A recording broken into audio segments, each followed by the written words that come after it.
कर्पूरगौरं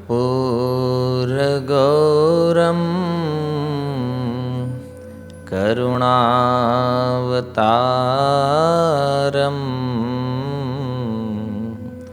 संसारसारं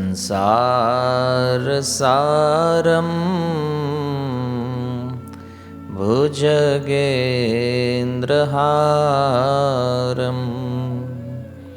सदा वसन्तं हृदयारविन्दे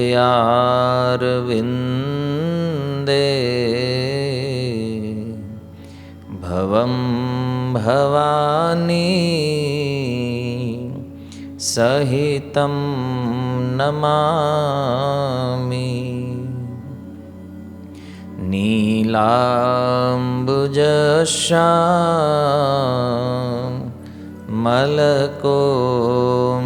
नीलाम्बुजश्यामलकोमलाङ्गो सीतासमारो पीतवामभागम्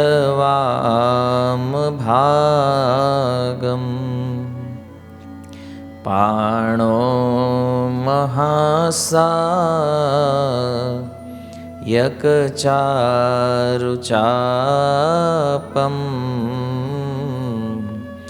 नमामि रामं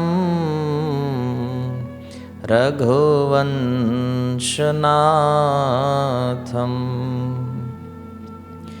श्रीजानकी वनरामचन्द्र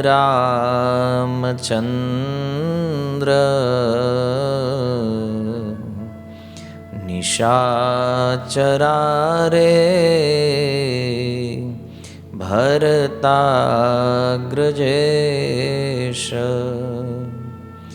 जिहवे पिबत्स्वा अमृतमेतदेव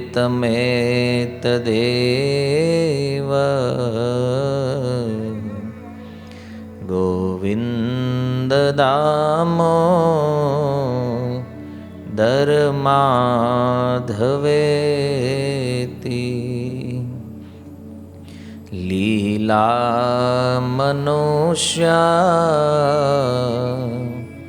कृतिरामरूप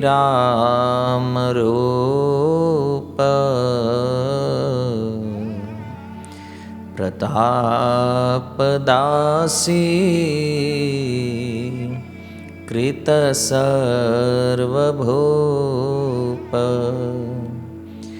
जिहवे पिबत्स्वा अमृतमेतदेव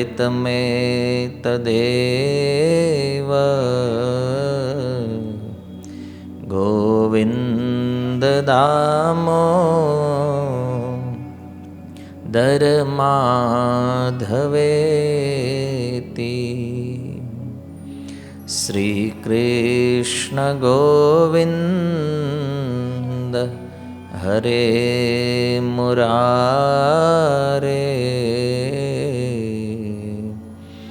हे नाथ नारायण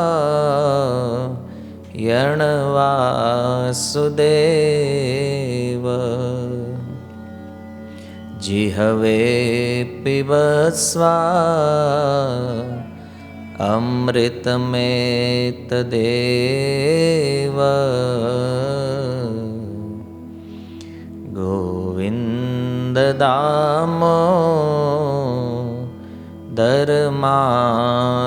गोविन्ददामोदरमाधवेति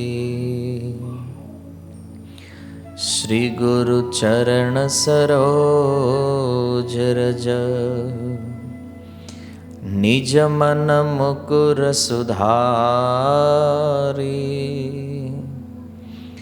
बरनउ रघुवर बिमल यश जोदायक फलचारी बुद्धिहीन तनु जानिके सुमिरो पवन कुमार बल बुद्धि विद्या देहु मोहि हरहु क्लेश विकार। मनोजवं मारुततुल्यवेगं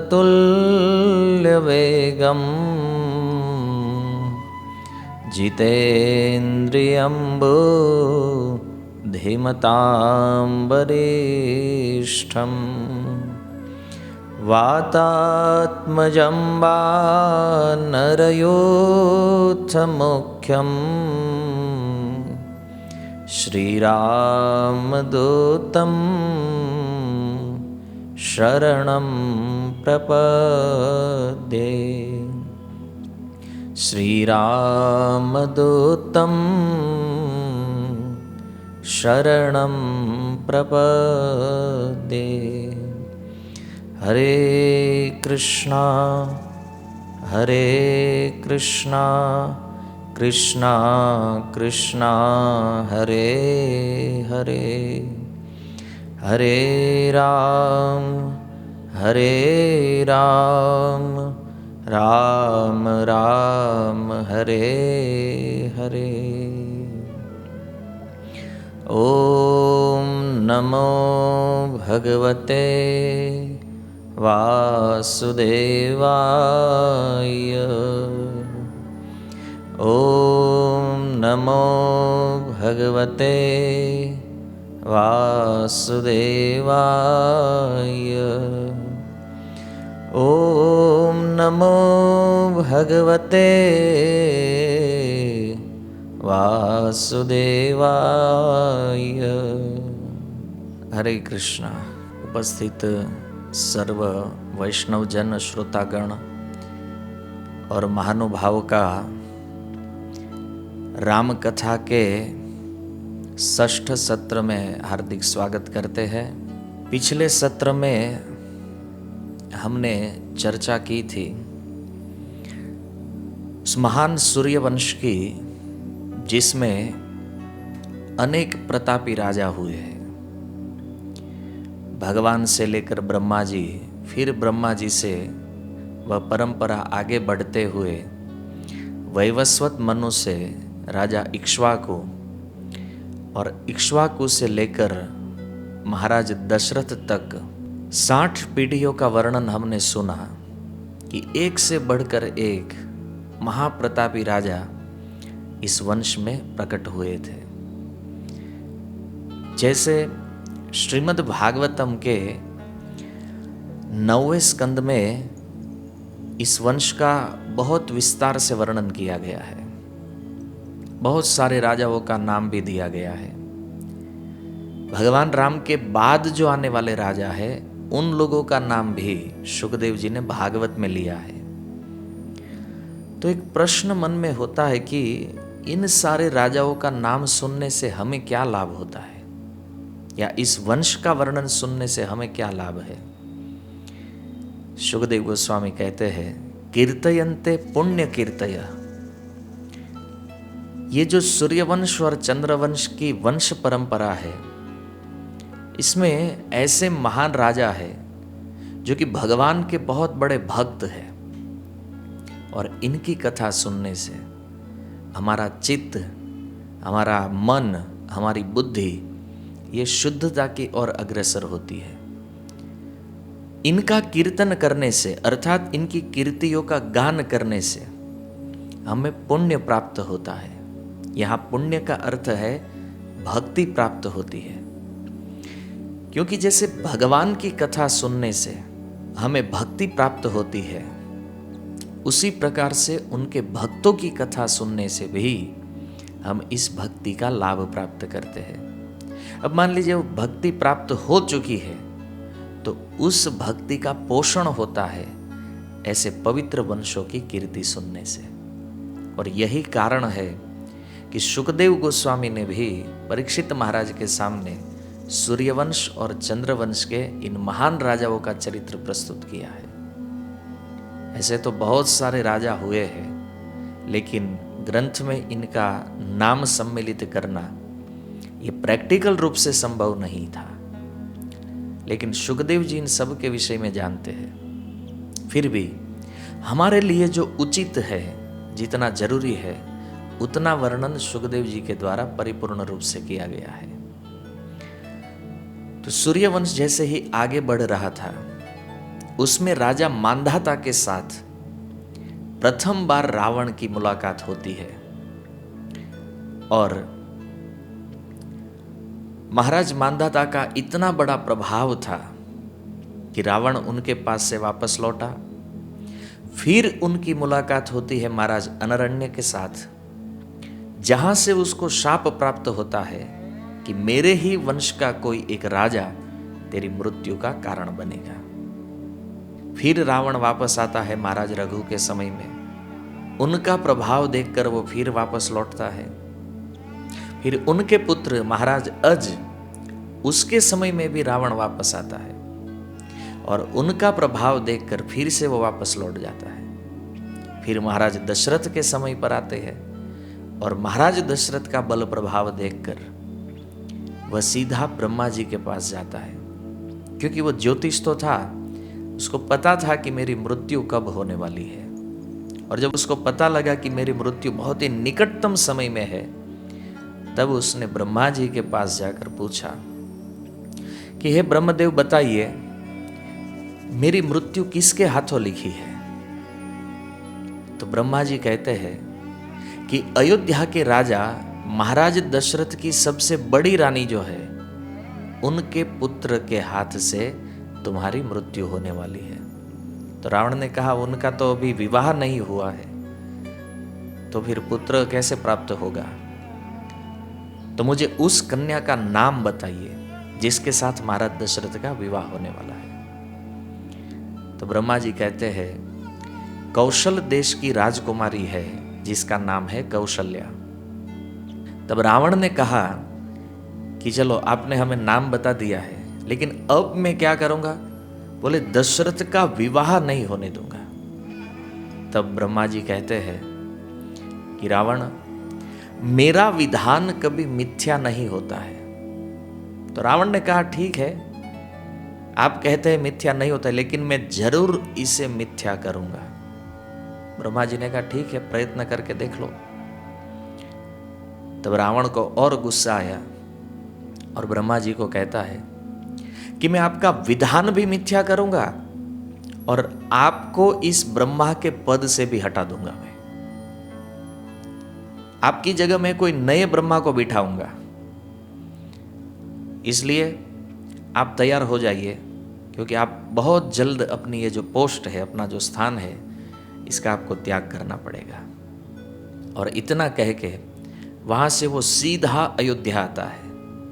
रावण जब अयोध्या पहुंचता है तो उसको पता चलता है कि महाराज दशरथ के विवाह का जो प्रथम चरण है, यानी कि जब पहले के समय में विवाह होता था तो कोई ब्राह्मण जाता था और एक नारियल लेकर और वो संबंध को पक्का करता था। तो कौशल देश से राजकुमारी कौशल्या का नारियल अयोध्या आ चुका था। और जैसे ही प्रजाजनों को पता चला कि हमारे महाराज का विवाह होने जा रहा है, तो पूरी अयोध्या में इतना आनंदमय वातावरण था, सब लोग इतना आनंद में मस्त थे।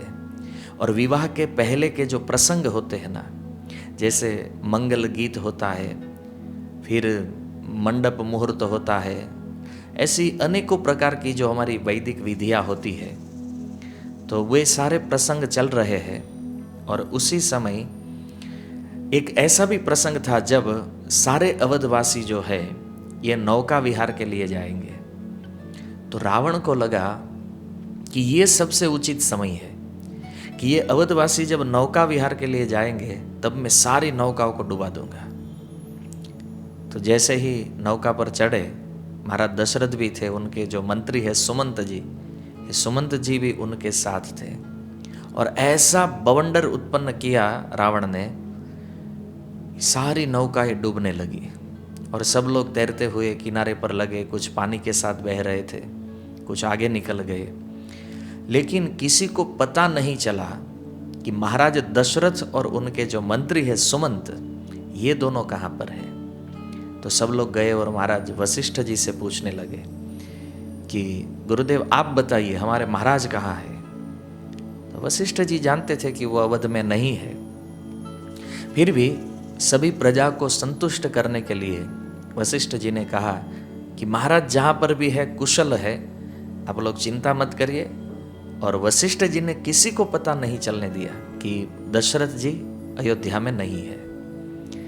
तो ये दोनों भी पानी में बह रहे थे, महाराज दशरथ और सुमंत जी। तो दोनों ने एक टूटी हुई नाव को पकड़ लिया और नदी में बहने लगे। तो सरयू का ये जो प्रवाह है ये आगे चलकर गंगा जी में मिल जाता है और वहाँ से फिर गंगा सागर होते हुए उस समुद्र से ये नदी मिल जाती है। तो जैसे ही ये दोनों नाव पकड़े हुए गंगा सागर तक पहुँचते हैं तो वहाँ पर एक छोटा सा द्वीप था, टापू जिसे हम कहते हैं, आइलैंड। तो वहाँ पर ये दोनों द्वीप पर पहुँचते हैं और द्वीप पर पहुँचकर दोनों बैठे थे। तो महाराज दशरथ ने कहा सुमंत जी से कि सुमंत जी मुझे थोड़ी भूख लगी है, तुम देखो इस द्वीप पर कोई थोड़ा सा फल या कुछ व्यवस्था हो जाए तो सुमंत जी उस द्वीप पर आहार की व्यवस्था के लिए जाते हैं। अब महाराज दशरथ यहाँ पर अकेले बैठे, तो महाराज दशरथ क्या करते हैं, उसको लगा चलो अभी यहाँ अकेले बैठे हैं तो क्या करें, थोड़ा टहलते हैं। तो थोड़ा घूमने के लिए निकले तो वहाँ पर एक बहुत सुंदर पेटिका थी, एक पेटी थी बड़ी सी। तो उनको बहुत आश्चर्य हुआ कि ऐसे निर्जन द्वीप पर कोई व्यक्ति ऐसे पेटी रखकर क्यों गया होगा।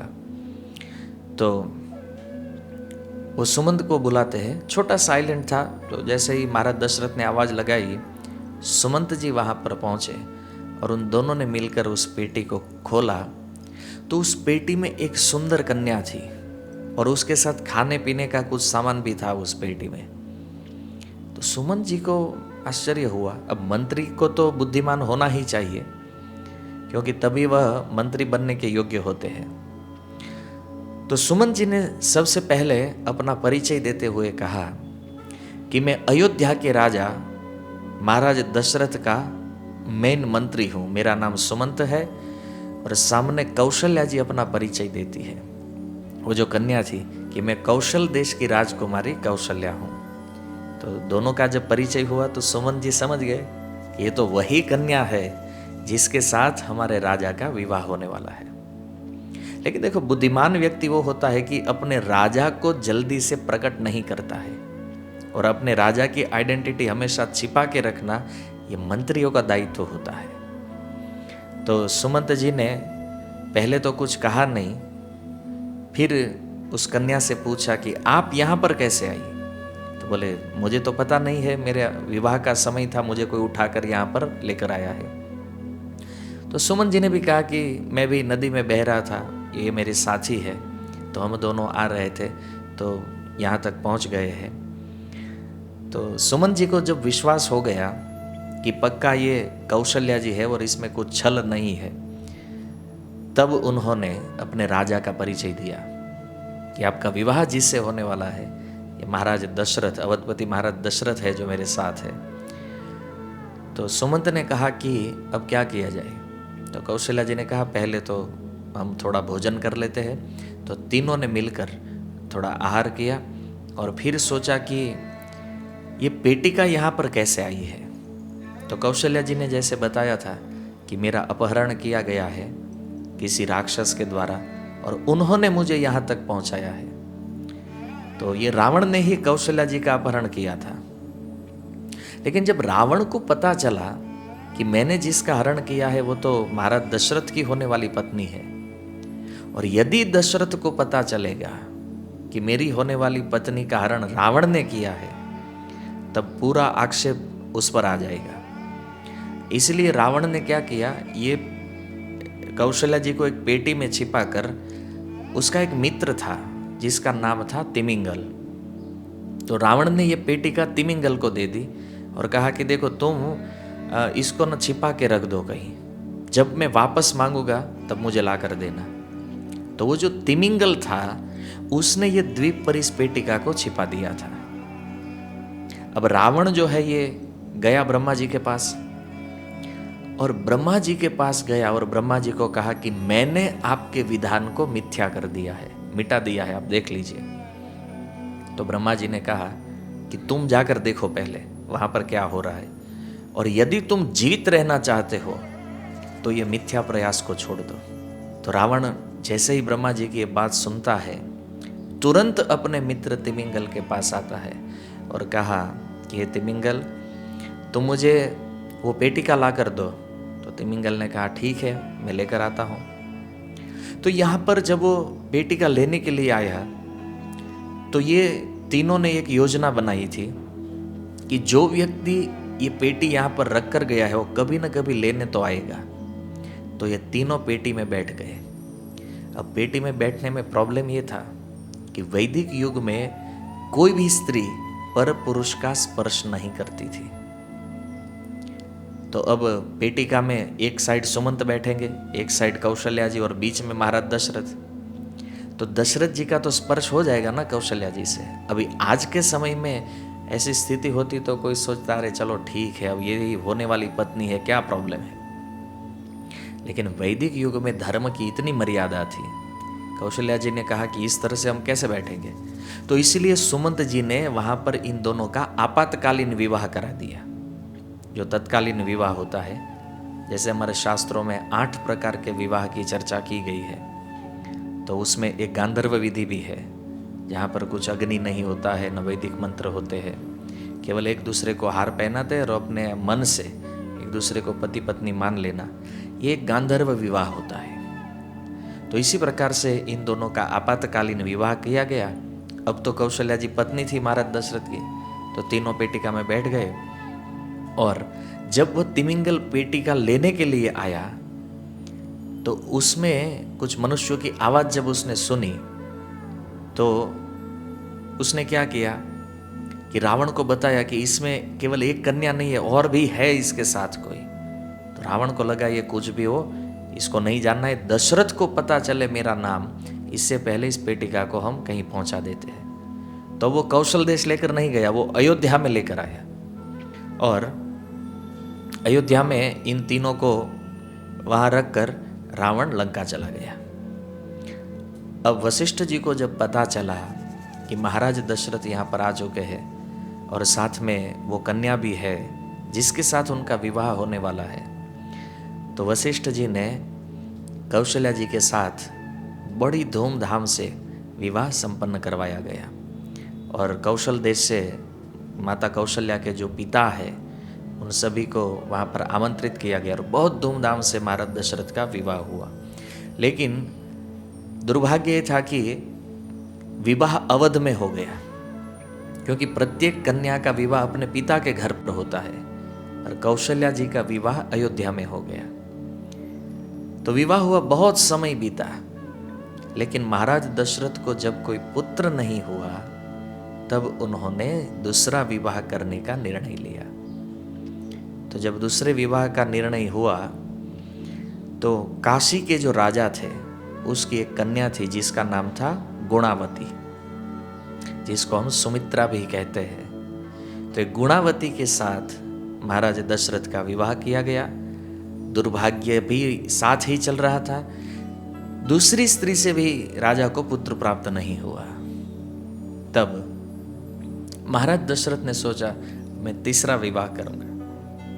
तो तीसरा विवाह उनका हुआ महाराज अश्वपति की कन्या जिसका नाम था रूपमालिनी, जिसको हम कैकेयी के नाम से भी जानते हैं। तो कैकेयी जी के साथ दशरथ जी का विवाह हुआ। तो महाराज दशरथ ने सोचा कि महाराज अश्वपति में तो कोई कमी नहीं है, लेकिन इसकी माता के विषय में जानना जरूरी है। क्यों? क्योंकि इसकी माता का महाराज अश्वपति के द्वारा त्याग किया गया है। ये बात जब राजा को पता चली तो सुमन जी को कहा पता लगाइए कि ये जो रानी थी इसको क्यों छोड़ दिया गया है। क्योंकि देखो, कभी भी कोई व्यक्ति जब विवाह करता है ना, तो विवाह में कन्या के अलावा उनके कुल और कुल के जो मेंबर्स होते हैं उन मेंबरों का चरित्र जानना भी बहुत आवश्यक होता है। यदि ये ठीक से नहीं जाना गया तो फिर लड़का या लड़की दोनों में से एक को भारी दुख उठाना पड़ेगा।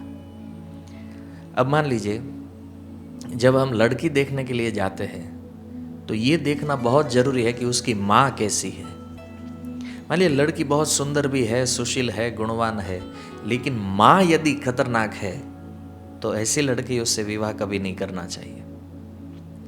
और यदि हम लड़का देखने के लिए गए हैं और वहाँ पर देखते हैं कि लड़के की माँ ज़्यादा खतरनाक है, तो ऐसे लड़कों से कभी विवाह नहीं करना चाहिए, है ना, क्योंकि सबका चरित्र बहुत मायने रखता है विवाह में।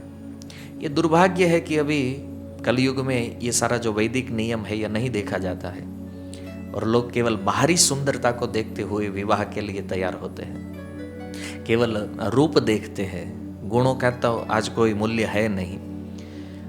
तो महाराज दशरथ ने जब देखा कि अश्वपति ने उसकी पत्नी का त्याग किया था, लेकिन इसमें इस कन्या का कोई दोष नहीं है, मतलब कैकेयी का कोई रोल इसमें इन्वॉल्व नहीं था, तो महाराज दशरथ जो है उन्होंने कैकेयी के स्वयंवर में भाग लिया और स्वयंवर में कैकेयी को जीत लिया। तो इस प्रकार महाराज दशरथ का तीसरा विवाह हुआ। अब वाल्मीकि रामायण में वाल्मीकि जी लिखते हैं कि ये 3 रानियों के अलावा महाराज दशरथ की और कई रानियां थी, लेकिन उसमें ये 3 जो है ये मुख्य थी। बहुत सारे विवाह हुए थे महाराज दशरथ के, लेकिन किसी भी रानी से उनको संतान की प्राप्ति नहीं हुई थी। तो इस प्रकार से बहुत सारे विवाह हुए, धीरे धीरे महाराज दशरथ की उम्र भी बढ़ती गई, लेकिन उनको कोई संतान प्राप्त नहीं हुआ। तब गोस्वामी जी कहते हैं, दशरथ राव सहित रब सब रानी, सुकृत सुमंगल मूर्ति बानी। गोस्वामी जी महाराज दशरथ को प्रणाम करते हुए ये चौपाई लिखते हैं कि महाराज दशरथ के साथ मैं उनकी समस्त रानियों को प्रणाम करता हूं। अब समस्त रानियों को क्यों प्रणाम कहा गया है? क्योंकि इनकी संख्या निश्चित नहीं है कि महाराज दशरथ की कितनी पत्नियां थी, लेकिन दशरथ जी को और उनकी रानियों को प्रणाम इसलिए कहा जा रहा है क्योंकि दशरथ जी का जीवन भी भगवान राम के लिए है और उसका मरना भी भगवान राम के लिए है। पूरी रामायण में यदि कोई सच्चा राम प्रेमी व्यक्ति यदि कोई है तो वो है महाराज दशरथ, और इसलिए सबसे पहले महाराज दशरथ को प्रणाम किया जाता है। देखिए, भगवान राम जब वन में जा रहे थे तो अवध में बहुत सारे राम प्रेमी थे, लेकिन किसी ने अपने प्राण को नहीं खोया है। महाराज दशरथ ही एक व्यक्ति ऐसे थे जो भगवान राम के वियोग में अपना प्राण त्याग कर दिए, राम का वियोग सह नहीं पाए, क्योंकि इतना प्रेम था। ये आजकल जो कथाकार बताते हैं कि वो आसक्त थे अपने पुत्र में, अपने कर्म का फल भुगत रहे थे। अरे जिसके घर पर ब्रह्म भगवान स्वयं पुत्र बनकर आए हैं, उसका क्या कर्म रहा होगा? पर अब लोग बोलने के लिए तो स्वतंत्र है, कुछ भी बोलते हैं। हमारे गुजराती में एक बहुत सुंदर दोहा लिखा गया है, राम भज तो कोढ़ी भलो, भले चुए हाड़ ने चाम, पण कंचन काया शो कामनी, जे मुखमान राम नु नाम। यहां पर कवि कहते हैं कि भगवान राम का भजन करने वाला यदि कोई कोढ़ी आदमी भी क्यों ना हो, वो बहुत अच्छा है। भले उनके शरीर से खून निकलता हो, पस निकलता हो, लेकिन यदि वह राम भजन में लगा है, उसके मुख में राम का नाम है, तो ये आदमी को हम श्रेष्ठ मानते हैं। लेकिन बहुत सुंदर सोने के समान यदि उनका शरीर चमचमाता है, सोने के समान सुंदर रंग वाला है, लेकिन यदि वह भगवान का भक्त नहीं है तो उस रूप की इस जगत में कोई वैल्यू नहीं है। असली महत्ता उस व्यक्ति की है जो भगवान का भक्त होता है। यही बात हमारे रूप गोस्वामी उपदेशामृत में कहते हैं कि यदि कोई वैष्णव है, भगवान का नाम जप करता है, तो उनका कुल, रूप या उसकी शारीरिक कमियां जो होती है उसको कभी नहीं देखना चाहिए। हमें किसी भी व्यक्ति को केवल एक ही एंगल से देखना है कि भगवान का नाम जपता है तो ये वैष्णव है। बस इतना परिचय हमारे लिए पर्याप्त है, बहुत है। तो जो सौभाग्य मिला है दशरथ जी को, भगवान के पिता बनने का। अद्भुत राम प्रेमी है ये व्यक्ति। और इसलिए महाराज दशरथ को गोस्वामी जी प्रणाम करते हुए कहते हैं, एक बार भूपति मन माही, एक बार भूपति मन माही, भये गलानी मोरे सुत नाही।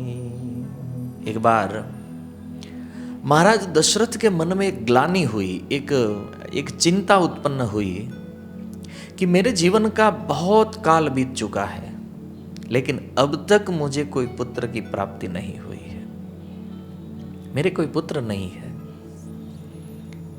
जब महाराज दशरथ को यह विचार आया तो श्री वाल्मीकि जी लिखते हैं कि महाराज दशरथ की उम्र थी 60,000 साल। महाराज दशरथ 60,000 साल के हो चुके थे जब उसके मन में यह विचार आया है कि मेरे कोई पुत्र नहीं है। तो शास्त्र तो यही कहता है कि जब हम कंफ्यूज होते हैं, जब हमारे जीवन में कोई चिंता आती है, कोई समस्या आती है, तो हमें गुरु का आश्रय लेना चाहिए। और महाराज दशरथ ने वही किया। गुरु गृह गए वो तुरंत मही पाला, चरण लागी करे विनय बिसाला। वो अपने गुरु जी के पास गए और जाकर बहुत सुंदर प्रार्थना स्तुति करने लगे। और जब वशिष्ठ जी ने पूछा कि दशरथ जी आप इतने चिंता में क्यों हैं, आपको क्या समस्या है, तब निज दुख सुख सब गुरु ही सुनायऊ, कही वशिष्ठ बहु विधि समझाए। जब उन्होंने अपना संपूर्ण दुख अपने गुरु जी के सामने रखा, तब वशिष्ठ जी उनको समझाने लगे कि तुम चिंता मत करो। क्यों? क्योंकि तुम्हारे दुख का उपाय पहले से ही निश्चित है। और उपाय क्या है? कहते हैं दरहु धीर हो यही सुतचारी, त्रिभुवन विदित भगत भयहारी। महाराज दशरथ, आप एक पुत्र के लिए इतना विलाप मत करिए, आपके भाग्य में 4 पुत्र हैं। और एक ऐसे है तो कहते हैं तीनों लोक में प्रसिद्ध और भक्तों के भय का हरण करने वाले हैं। और ये जो महाराज वशिष्ठ है, दशरथ जी के यहां पुत्र की प्राप्ति हो, इसीलिए ये महाराज वशिष्ठ रघुवंश के पुरोहित बने थे। ये इक्ष्वाकु वंश का पुरोहित बनने का कार्य उन्होंने इसीलिए स्वीकार किया था क्योंकि वो भी राम की राह देखते थे। हम लोग जानते हैं कि ये वशिष्ठ जी का जो प्राकट्य है, वशिष्ठ जी का जन्म ये ब्रह्मा जी से हुआ है। और ब्रह्मा जी से प्रकट होने के बाद कर्दम मुनि की जो कन्या है अरुंधति, उनके साथ इसका विवाह हुआ। और ब्रह्मा जी ने कहा कि वशिष्ठ जी आप सूर्यवंश के पुरोहित बनिए। तब वशिष्ठ जी कहते हैं कि ये जो पुरोहित कर्म है ये शास्त्रों में निंदित बताया गया है। इसमें हमें यजमान के आश्रित रहना पड़ता है और आत्मचिंतन के बदले हमें यही सोचना पड़ता है कि हमारे यजमान को कैसे सुखी करें। इसलिए हम दूसरों की चिंता का भार लेकर क्यों जिए भाई? चिंतन यदि करना ही है तो हम आत्मचिंतन क्यों ना करें, भगवत चिंतन क्यों ना करें? ये यजमान की चिंता करते करते ऐसे ही मर के क्या लाभ है? तब ब्रह्मा जी कहते हैं कि वशिष्ठ ये बताओ, तपस्या और आत्मचिंतन से तुम्हें क्या प्राप्त होगा? तो वशिष्ठ जी कहते हैं कि तपस्या और आत्मचिंतन से मुझे भगवान की प्राप्ति हो जाएगी। तब ब्रह्मा जी उनको ये कथा सुनाते हैं कि वशिष्ठ, जिस भगवान को तुम तपस्या और आत्मचिंतन से पाना चाहते हो, वही भगवान इस सूर्यवंश में प्रकट होने वाले हैं। तो वशिष्ठ जी ने कहा कब प्रकट होंगे? बोले महाराज दशरथ के पुत्र के रूप में, ये राम के रूप में प्रकट होंगे। तब वशिष्ठ जी ने कहा तो ठीक है, मैं इस कुल का पुरोहित पद स्वीकार करता हूं। तो इसी दिन की तो वशिष्ठ जी राह देखते थे कि कब राम का जन्म हो और उनके जीवन का उद्देश्य परिपूर्ण हो। तो वशिष्ठ जी मान गए और उन्होंने यह स्वीकार किया कि मैं इस कुल का पुरोहित पद स्वीकार करता हूँ, केवल भगवान की प्राप्ति के लिए। नहीं तो वशिष्ठ जैसे महामुनि ऐसे पद को कभी स्वीकार नहीं करते। तो इस प्रकार से ये जब ब्रह्मा जी के द्वारा क्लियर किया गया कि भगवान इस वंश में आने वाले हैं, और वशिष्ठ जी तो पहले से जानते थे, तो उन्होंने महाराज दशरथ को समझाया कि देखो तुम्हारे पुत्र होंगे, तुम चिंता मत करो, लेकिन इसके लिए हमें यज्ञ करना पड़ेगा। तो 2 यज्ञों का वर्णन हुआ है वाल्मीकि रामायण में। जब महाराज दशरथ को पुत्र प्राप्ति के विषय में चिंता थी, तो उन्होंने सबसे पहले अपने मंत्रियों की एक मीटिंग बुलाई थी, जिसमें उनके जो 8 प्रधानमंत्री हैं उनके साथ महाराज चर्चा कर रहे थे कि मुझे पुत्र नहीं है, मुझे क्या करना चाहिए। तो उनमें कुछ ब्राह्मण भी थे, तो उन ब्राह्मणों ने सुझाव दिया कि महाराज आपको अश्वमेध यज्ञ करना चाहिए, अश्वमेध यज्ञ से आपकी चिंता दूर हो जाएगी। तो बहुत सुंदर अश्वमेध यज्ञ का आयोजन किया गया, और उसमें भी कहीं 1 साल का समय लग गया इस यज्ञ की तैयारी करते हुए। और महाराज वशिष्ठ जी की गाइडलाइन के अंडर में ये यज्ञ हो रहा था। अश्वमेध यज्ञ जब समापन हो गया, तब महाराज दशरथ ने कहा कि अब मुझे पुत्र प्राप्ति के लिए क्या करना चाहिए। तो वशिष्ठ जी ने कहा अब आपको पुत्र कामेष्टि यज्ञ करना चाहिए, जिससे आपको पुत्र की प्राप्ति हो सके। तो महाराज दशरथ ने कहा ठीक है महाराज, अभी आप पुत्र काम यज्ञ कराइए। तो वशिष्ठ जी ने कहा कि ये जो पुत्र कामेष्टि यज्ञ है मैं नहीं करवा सकता हूं, इसके लिए हमें किसी और ऋषि को बुलाना पड़ेगा। और ये ऋषि कौन है? तो कहते हैं श्रृंगी ऋषि ही वशिष्ठ बुलावा, पुत्र काम शुभ यज्ञ करावा। भगति सहित मुनि आहुति दीन है, प्रगटे अगनी चरु करहलीन है, प्रगटे अगनी चरु करहलीन है। तो श्रृंगी ऋषि ने ये पुत्र काम यज्ञ कराया। ये गोस्वामी तुलसीदास जी का वर्णन है, लेकिन वाल्मीकि रामायण में इस प्रसंग को थोड़ा और विस्तृत बताया गया है कि ये जो श्रृंगी ऋषि है ये बहुत महान ऋषि थे, और पुत्र कामेष्टि यज्ञ की विधि को पूर्ण रूप से जानते थे। और ये अयोध्या तक कैसे पहुंचे?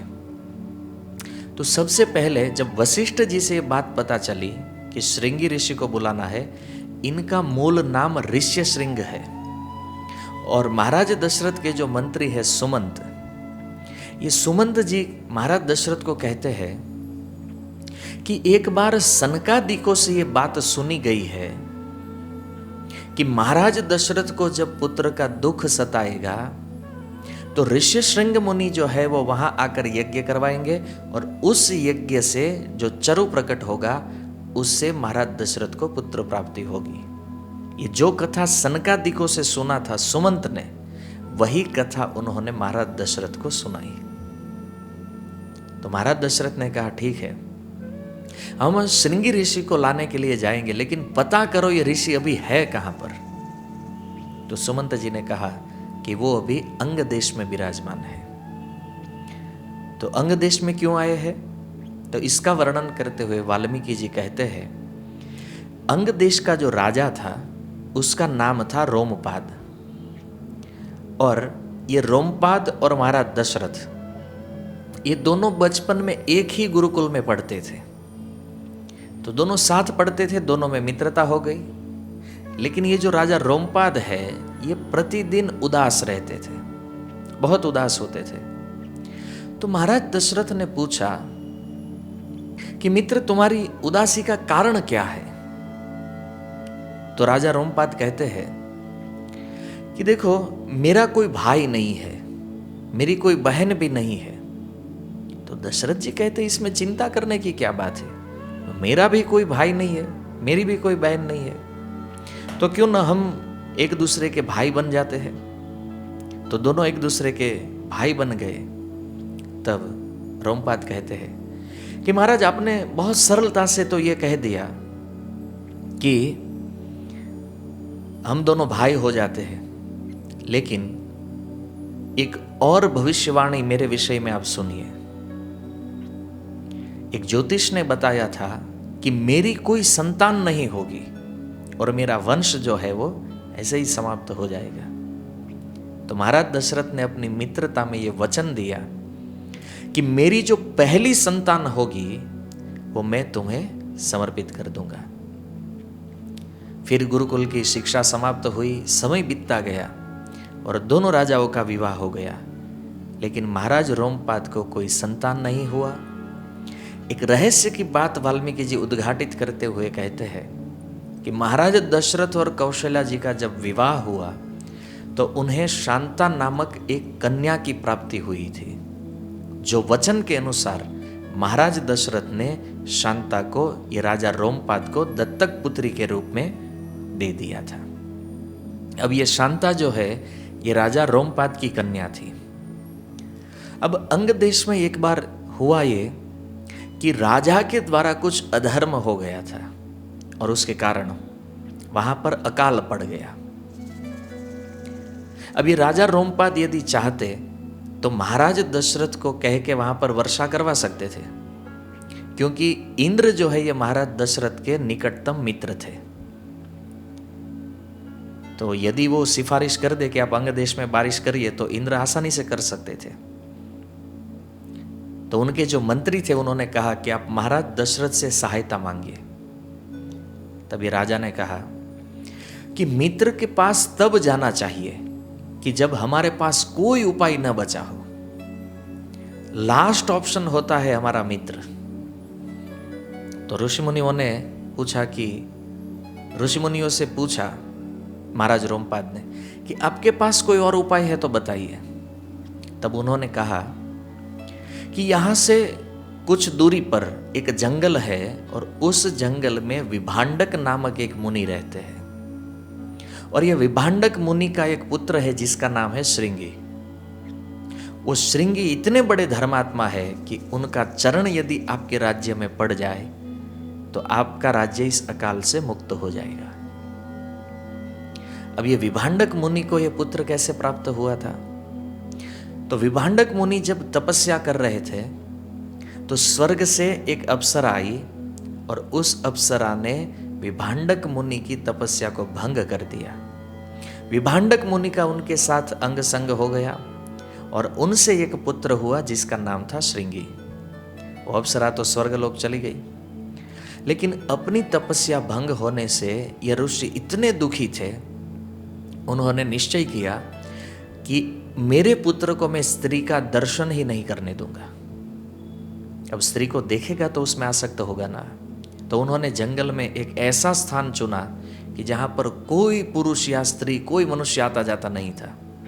वहां पर रह के वो वेद अध्ययन करते थे और अपने पिता के साथ रहने लगे। तो सुमंत ने भी ये जो सारी कथाएं है ये महाराज दशरथ को सुनाई थी कि सनकादिकों ने ऐसा ऐसा कहा था। तो श्रृंगी ऋषि को बुलाने के लिए राजा ने कहा ठीक है हम लोग उनको इनविटेशन भेजते हैं। तो कहा कि ऐसे तो वो आएंगे नहीं, क्योंकि इनविटेशन देने से तो वो आ नहीं जाएंगे। तो ये जो राजा रोमपाद थे उन्होंने कहा कि ठीक है कुछ योजना बनाई जाए उस श्रृंगी को यहां तक लाने के लिए। तो राजा ने अपने राज्य की जो श्रेष्ठ गणिकाएं थी, श्रेष्ठ सुंदर स्त्रियां थी, उनको बुलाया और कहा कि आप लोग एक नाव लेकर जाइए। वो जंगल में जो स्थान था वो बताया। कहा कि वहाँ एक ऋषि रहते हैं और उनको कैसे भी करके आप अपने रूप से मोहित करके हमारे ये जो हमारा देश है अंग देश तक लेकर आइए। तो ये बहुत सारी गणिकाएं और कुछ सैनिक एक बहुत बड़ी सी नाव में बैठकर उस जंगल की ओर गए जहाँ पर ये श्रृंगी मुनि रहते थे। कुछ दिन छिप छिप कर देखने लगे कि विभांडक मुनि कब आते हैं, कब कुटिया से बाहर जाते हैं, बीच में कितना समय होता है।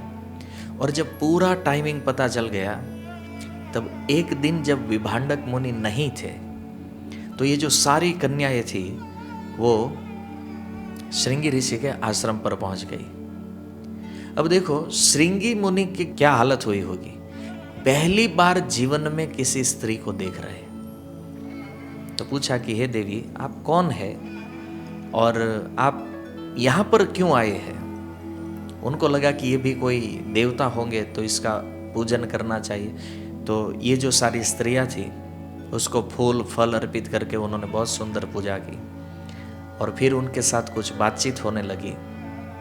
और बातों ही बातों में उन स्त्रियों ने सोच लिया कि अभी विभांडक मुनि आ जाएंगे और हमें यहाँ देखेंगे तो श्राप दे देंगे। तो उन्होंने कहा ठीक है हम कल फिर से आएंगे। तो ऐसा बोलकर वो अपनी नाव पर चली गई। यहाँ पर श्रृंगी ऋषि है वो उसी स्त्रियों के विषय में चिंतन करने लगे, क्योंकि पहली बार उन्होंने स्त्री की आकृति को देखा था कि ऐसी कोई स्त्रियाँ होती है और ऐसा कोई व्यक्ति है इस पृथ्वी पर। तो दूसरे दिन वह जब अपनी कुटिया से बाहर निकले, उस नदी के तट पर आते हैं जहाँ पर इन लोगों की नाव स्थिर थी। तो वहाँ पर इस स्त्रियों ने श्रृंगी ऋषि को कुछ मिठाइयाँ वो सब गिफ्ट में दिया और श्रृंगी ऋषि को बहुत आनंद आया जब वो मिठाई खाने लगे। उनको लगा ये भी कोई फल होगा ऐसे।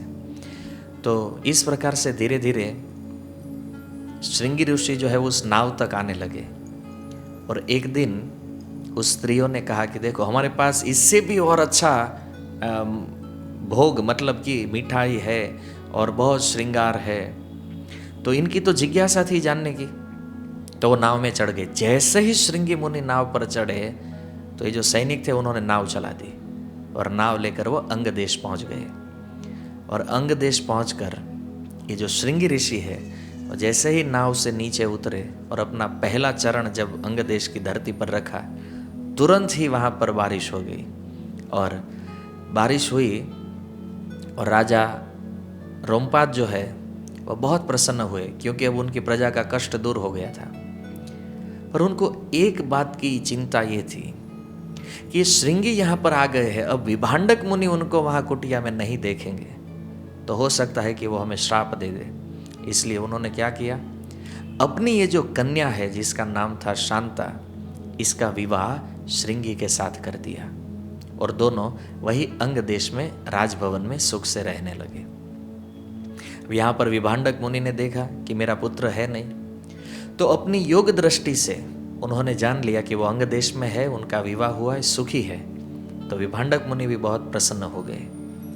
तो श्रृंगी ऋषि जब अंग देश में निवास करते थे, उसी समय महाराज दशरथ वहाँ उनको इनविटेशन देते हैं कि कृपया करके आप अयोध्या पधारे और यहाँ पर आकर हमें पुत्र काम यज्ञ कराए। श्रृंगी ऋषि अपनी पत्नी शांता के साथ अयोध्या आते हैं और अयोध्या आज बहुत प्रसन्न थी। क्यों? क्योंकि महाराज दशरथ की ये प्रथम कन्या है शांता। ये पहली बार अयोध्या आती, अपनी माताओं से मुलाकात होती है, पिता से मुलाकात होती है, वो बहुत प्रसन्न थी। यहाँ पर श्रृंगी ऋषि ने यज्ञ की तैयारी शुरू की। उन्होंने बहुत सुंदर पुत्र कामेष्ठी यज्ञ करवाया और उसी यज्ञ से एक चरु प्रकट हुआ, यानी अग्नि में से एक देवता प्रकट हुए। उनके हाथ में एक चरु था। ये चरु कहते हैं खीर के पात्र को। तो यज्ञ से प्रकट जो खीर होती है उसको चरु कहा जाता है। ये चरु उन्होंने महाराज दशरथ को दिया और कहा कि इसका विभाजन करके आप अपनी रानियों को प्रदान करें। तो महाराज दशरथ ने इस चरु से एक आधा भाग जो है ये कौशल्या जी को दिया। फिर जो आधा भाग बचा उसका आधा भाग कैकेयी जी को दिया और फिर बचा हुआ जो एक हिस्सा था वो सुमित्रा जी को दिया। घटना कहीं कहीं पर यह वर्णित हुई है कि सुमित्रा जी जब अपना भाग लेकर अपनी खिड़की के पास खड़ी थी तो कोई पक्षी आकर उनके हाथ से उस भाग को लेकर चला गया। अब इसके पास तो चरु बचा नहीं, अब क्या करें? तो कौशल्या जी ने और कैकेयी जी ने अपने हिस्से से थोड़ा थोड़ा भाग उनको दिया और उनको 2 भाग प्राप्त हुआ, इसलिए उनको 2 पुत्र प्राप्त हुए। तो वो पक्षी जो वो चरु लेकर चला गया उसका क्या हुआ फिर आगे, तो उसकी भी एक बहुत सुंदर कथा है। अब देखिए कथा के अंदर कथा, ये जो सारे रहस्य है ये बहुत ही सुंदर कथाएं है। तो वो जो पक्षी लेकर जा रहा था उनके हाथ से, मतलब उनकी चोंच से वो जो खीर प्रसाद है वो वायुदेव ने ग्रहण किया और वायुदेव ने उस प्रसाद को पहुंचाया माता अंजनी तक। अंजनी जो कि पुत्र के लिए तपस्या कर रही थी, उनके कान में उस चरु को डाला गया और उस अंजनी को एक पुत्र हुआ जिसका नाम हुआ हनुमान। तो हम जब हनुमान चालीसा पढ़ते हैं तो उसमें आता है ना, शंकर सुवन केसरी नंदन तेज प्रताप महाजगबंदन। ये भगवान शिव के कहने से, क्योंकि शिव जी ही 11वें रुद्र के रूप में हनुमान जी के रूप में प्रकट होने वाले थे। तो शिव जी ने वायुदेव को कहा, वायुदेव ने वो खीर पहुंचाया माता अंजनी तक, इसलिए उसको पवन पुत्र भी कहा जाता है। और केसरी जो कि वानर राज थे, जो अंजनी के पति थे, तो इसलिए वो भी हनुमान जी के पिता है और शिव जी को भी पिता माना गया है, शंकर सुवन, क्योंकि शिव जी के ही अंश थे हनुमान जी। तो इस प्रकार से ये हनुमान जी की कथा है, उनके जन्म की कथा जो इस चरु के साथ जुड़ी हुई है। तो इधर तीनों रानियों को महाराज दशरथ ने ये चरु का विभाजन किया और महाराज दशरथ आज इतना प्रसन्न थे कि उन्होंने अपना संपूर्ण राज्य, पूरा राज्य ब्राह्मणों को दान में दे दिया और अपना जितना भी धन था ये सब कुछ ब्राह्मणों को दान में दे दिया। लेकिन ब्राह्मणों ने ये पूरा राज्य महाराज दशरथ को वापस लौटा दिया, कहा कि ये आप संभालिए और हमारी यही इच्छा है। तो जैसे ही इन तीनों माताओं ने ये चरु ग्रहण किया, भगवान अपने अंश के साथ इन चारों माताओं के गर्भ में प्रविष्ट हो गए।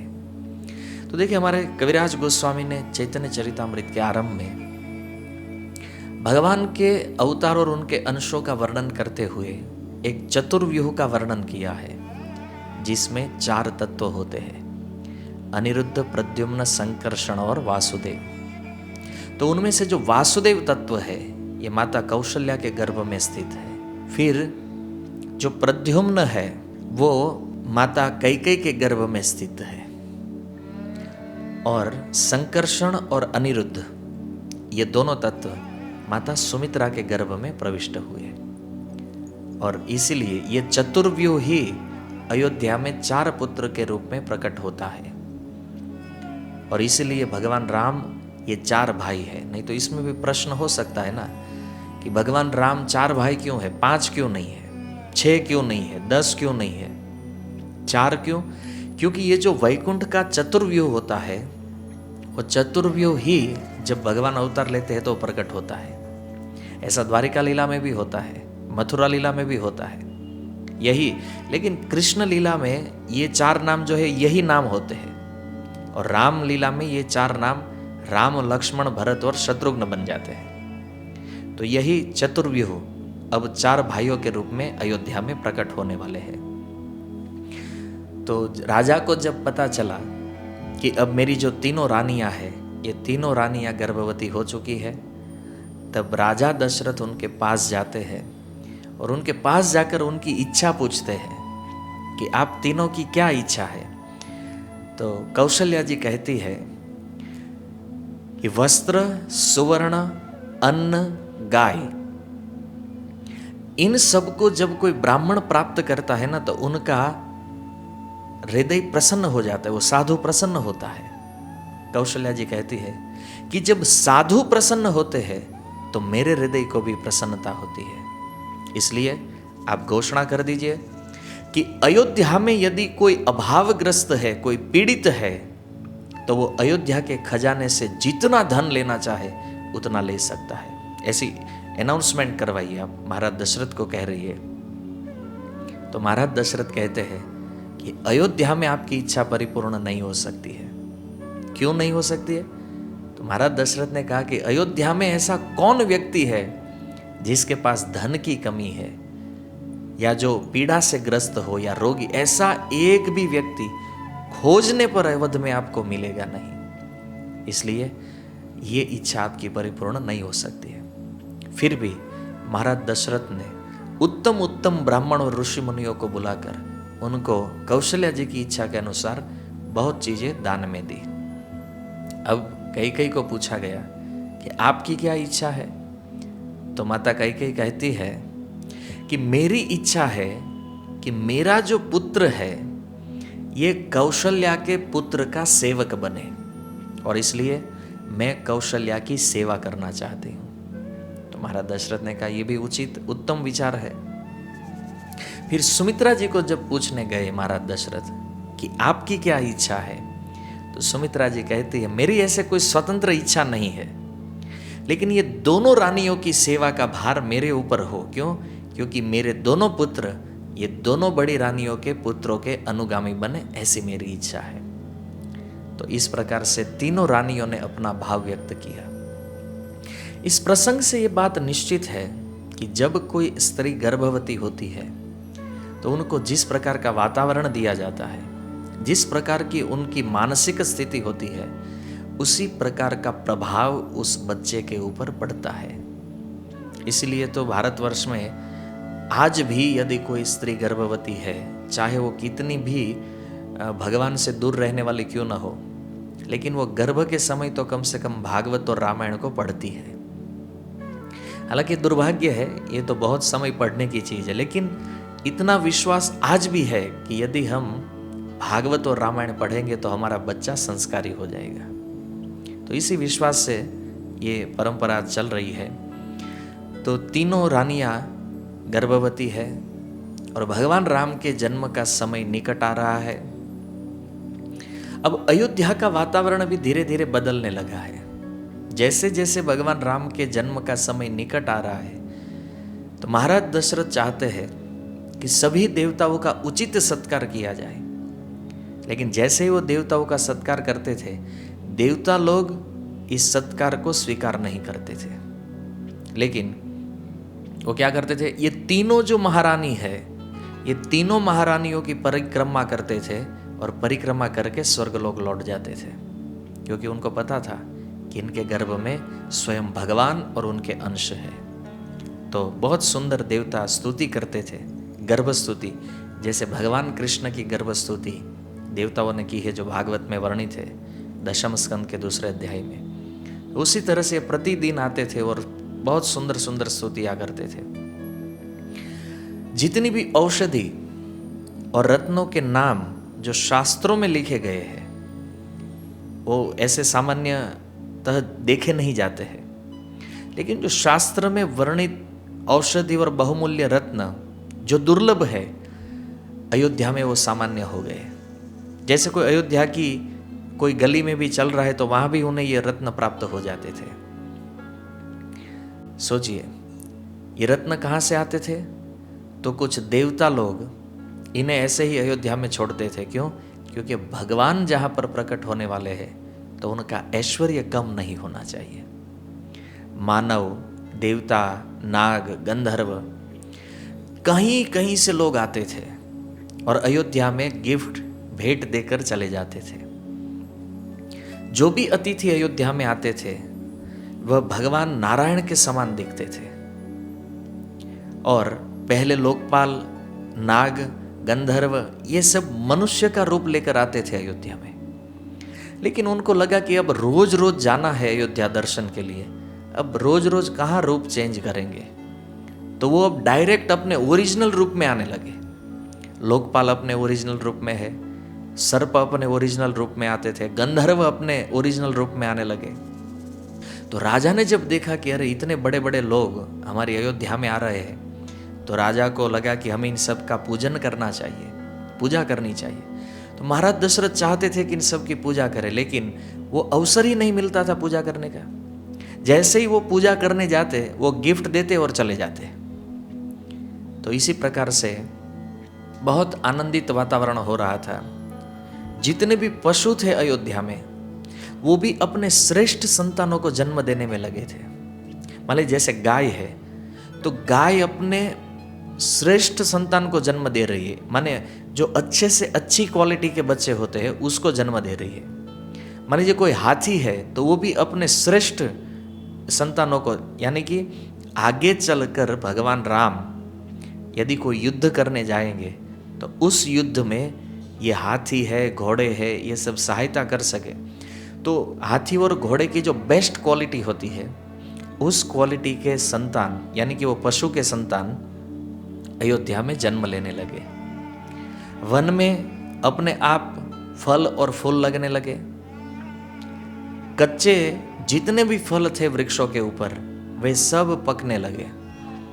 वृक्षों में देखते थे तो पत्ते से ज्यादा तो फल होते थे, और पूरी पृथ्वी जो है वो घास से आच्छादित हो गई। उन घास में भी फूल लगे हुए थे, नए नए फूल थे, अलग अलग रंग के थे, अलग अलग आकार के थे। जितनी भी लताएं थी वह पुष्प या वृक्ष के जो फल थे या पत्ते थे उनके साथ मिलकर कुछ नया नया आकार बना रही थी। जैसे हम देखते हैं ना, कई जगह पर ये जो लताएं होती है उनसे गेट बनाया जाता है, या कहीं अलग अलग सुशोभन होता है, तो वो सब अपने आप प्रकृति में हो रहा था। नदी और सरोवरों में ये जो कमल पुष्प थे वो ललित आकार से उगने लगे। अब ललित आकार का अर्थ क्या होता है? अपना जो श्रेष्ठतम आकार होता है, कि जिस आकार को देखकर हमें उस फूल को देखने की इच्छा हो। तो इसी प्रकार से सुंदर सुंदर कमल पुष्प खिल रहे थे। आकाश में पक्षी उड़ते थे तो भी बहुत सुंदर अपना कुछ आकार बनाते थे। कभी वी शेप में जाते थे तो कभी कोई अलग अलग आकार बनाकर वह उड़ रहे थे, और अपना जो श्रेष्ठ संगीत था, पक्षियों का भी कुछ संगीत होता है, तो उस संगीत से वो गान कर रहे थे। कांटे वाले जितने भी पेड़ थे ये सारे पेड़ नगर से दूर हो गए। कुछ खराब गंध वाले जो फूल थे या पेड़ थे ऐसे, जिसमें से कुछ ऐसी बदबू आती थी जो अच्छे नहीं थे, ऐसे पेड़, कुछ तीव्र सुगंध वाली कुछ लताएं और कुछ ऐसा घास था कि जो कुछ काम का नहीं था, ये सब पृथ्वी से गायब हो गया। जो कठोर स्वर वाले पक्षी थे जैसे कौवा इत्यादि, वो सब शांत रहने लगे, और जो कोमल स्वर वाले पक्षी थे जैसे कोयल, तो ये सब बहुत सुंदर मधुर गान कर रहे थे। सारे पशु पक्षी मनुष्यों से निर्भय हो गए। हम लोग देखते हैं ना, कभी कभी मान लीजिए हम कुत्ते के पास जाते हैं तो कुत्ता भाग जाता है क्योंकि वो हमसे डरता है। ये दूसरी बात है कि कभी कभी मनुष्य भी डर जाते हैं कुत्ते से। तो अयोध्या में ऐसा हुआ कि कोई पालतू जानवर है या बिन पालतू है, लोगों को उससे कुछ भय नहीं था। न पशु पक्षियों से लोगों को भय था, न लोगों को पशु पक्षियों से भय था। दोनों का भय समाप्त हो गया है। बारिश के समय कुछ ऐसे सुंदर सुंदर जीव जो इस पृथ्वी पर दिखते हैं वो सब दिखने लगे। जो कुरूप है, जो उग्र स्वभाव के जो कुछ कीट थे, तो उनका कहीं भी दर्शन नहीं हो रहा था। इसका अर्थ है कि अयोध्या में कहीं भी मच्छर नहीं थे, या ऐसे जो कॉकरोच इत्यादि जिसे लोग बहुत डरते हैं, ऐसे कोई भी कीट अयोध्या में नहीं दिख रहे थे। जिस पशु के अंदर या कीट के अंदर विष होता है, जहरीले जो होते थे जीव जंतु, ये भी अयोध्या में कहीं नहीं दिख रहे थे। पर्वत जितने भी थे वो सब मणियों से चमकने लगे थे। समुद्र शंख और रत्नों से भरे हुए थे, इतने रत्न कि समुद्र का जब एक लहर आता था तो उसमें कई कई मणि, कई रत्न उसमें किनारे पर लग जाते थे। आकाश बिल्कुल स्वच्छ रहने लगा था, सारी दिशाएं स्वच्छ थी। नदी और सरोवरों में जितना जल था, ये जल भी कभी गंदा नहीं होता था। हम लोग देखते ना, कई बार बारिश से पहले पहले नदी जो होती है या तालाब होते हैं, सरोवर, ये गंदे हो जाते हैं, फिर जब बारिश होता है तो स्वच्छ होते हैं। लेकिन यहाँ बिना बारिश से ये सब स्वच्छ होने लगे। वायु जो है बहुत मंद और सुखपूर्वक बह रहा था, ज़्यादा तेज भी नहीं, ज़्यादा धीमा भी नहीं। बारिश भी समय पर जब ज़रूरत है तभी होता था, और बहुत सुंदर। ऐसा नहीं कि बारिश आ गया तो बहुत नुकसान हो गया या कहीं बहुत कमी हो गई, नहीं। सूर्यदेव भी उतना ही तपते थे जितनी गर्मी की आवश्यकता थी। अब वो तो क्यों प्रसन्न नहीं होंगे, क्योंकि अपने ही वंश में साक्षात भगवान प्रकट हो रहे। तो सूर्यदेव भी उतना ही प्रकाश देते थे जितनी आवश्यकता थी।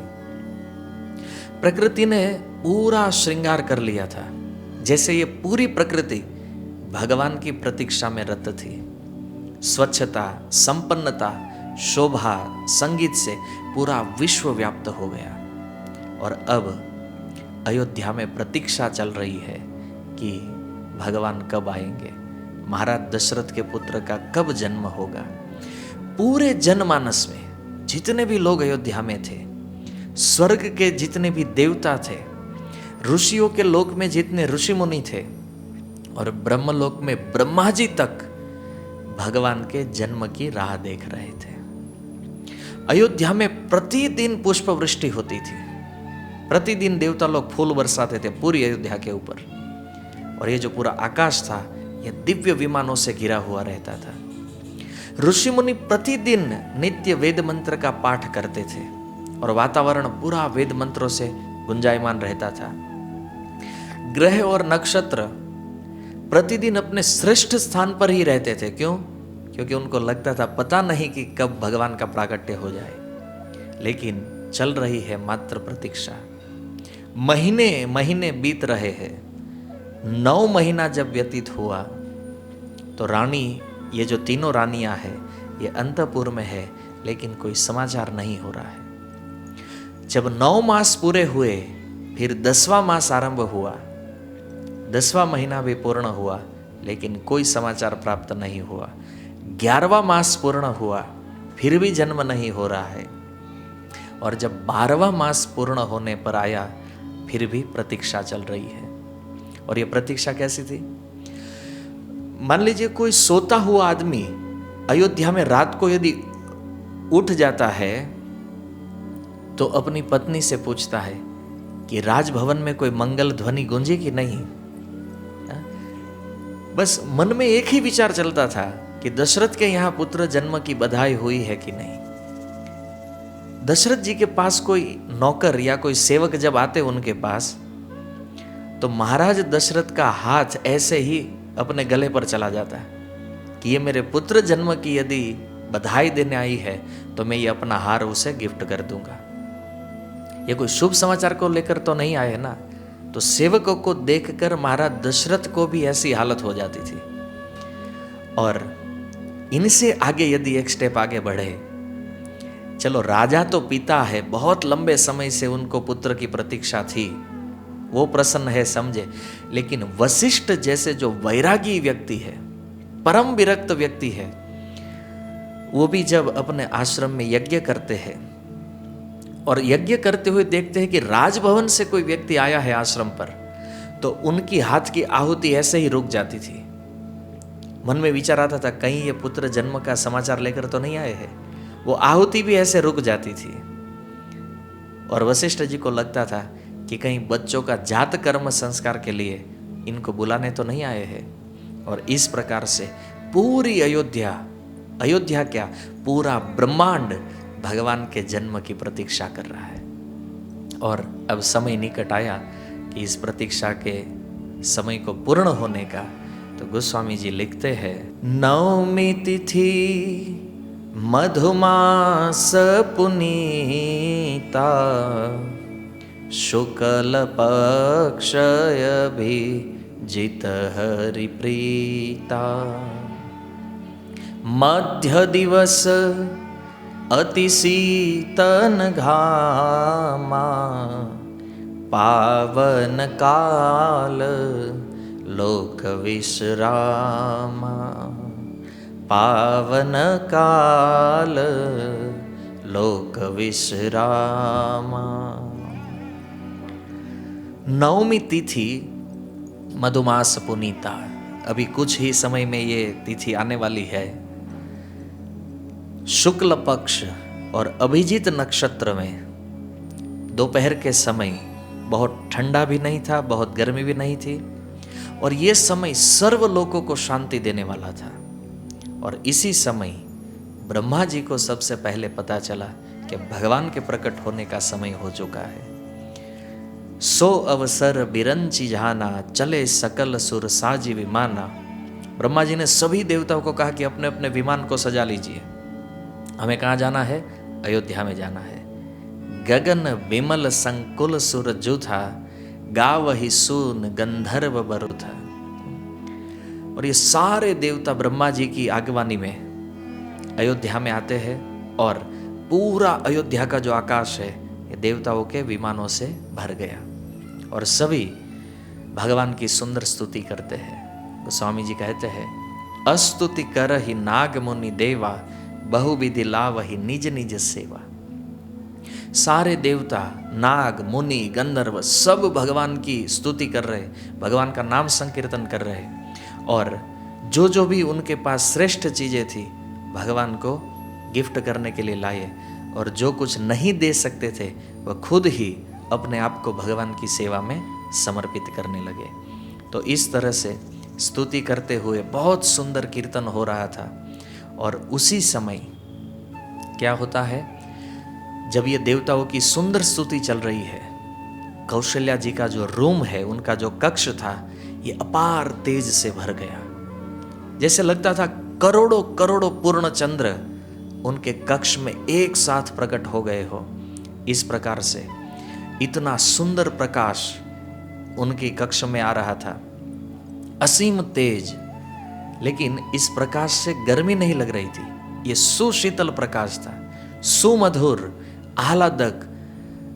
माता कौशल्या को ये पता भी नहीं चला कि प्रसव की पीड़ा क्या होती है, क्योंकि सामान्य बच्चे का जन्म होता है तब माता को प्रसव की पीड़ा होती है। यहाँ माता कौशल्या को बिल्कुल पता नहीं चला कि ये प्रसव की वेदना क्या होती है।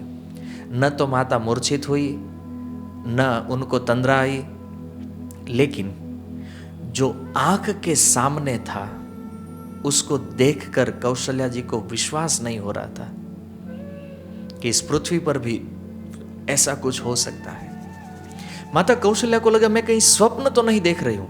वह अपनी आंखें मलने लगी, उनको लगा कहीं हो सकता है ये मैं स्वप्न देख रही हूं। लेकिन जब उसको पता चला कि नहीं नहीं, ये स्वप्न नहीं है, लेकिन जो देखा है वो कितना अतर्क्य है, तर्क के द्वारा भी इसका वर्णन नहीं किया जा सकता है, अविश्वसनीय है। विश्वास नहीं होता है कि अयोध्या के राजमहल में ऐसी घटना हो सकती है। इतना अद्भुत है, इतना आनंदमयी है। माता कौशल्या सोच नहीं पाती है कि ये मेरे जीवन की कल्पना है या मेरा बहुत परम सौभाग्य है। एक ही प्रश्न बार बार मन में आता है, क्या ऐसा संभव हो सकता है? लेकिन जो सत्य माता कौशल्या के सामने था उनका वो वर्णन नहीं कर सकती है। एक परम ज्योति, और उस परम ज्योति के बीच में एक सुकुमार आकृति, और उनको जब ध्यान पूर्वक माता कौशल्या देखने लगी तो उसमें क्या है, तो उनके एक एक रोमकूप में, एक एक रोम छिद्र में अनंत ब्रह्मांडों को देखा। हर एक रोम में एक ब्रह्मांड घूम रहा था।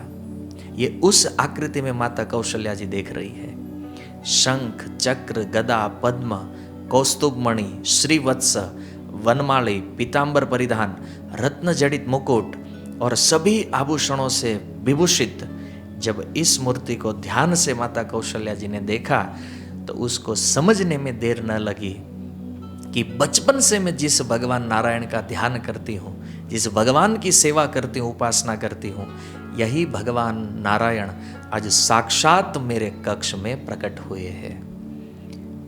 तो इस प्रकार से कौशल्या जी के गर्भ से भगवान राम का प्राकट्य हो गया। बोलो भगवान रामचंद्र की जय।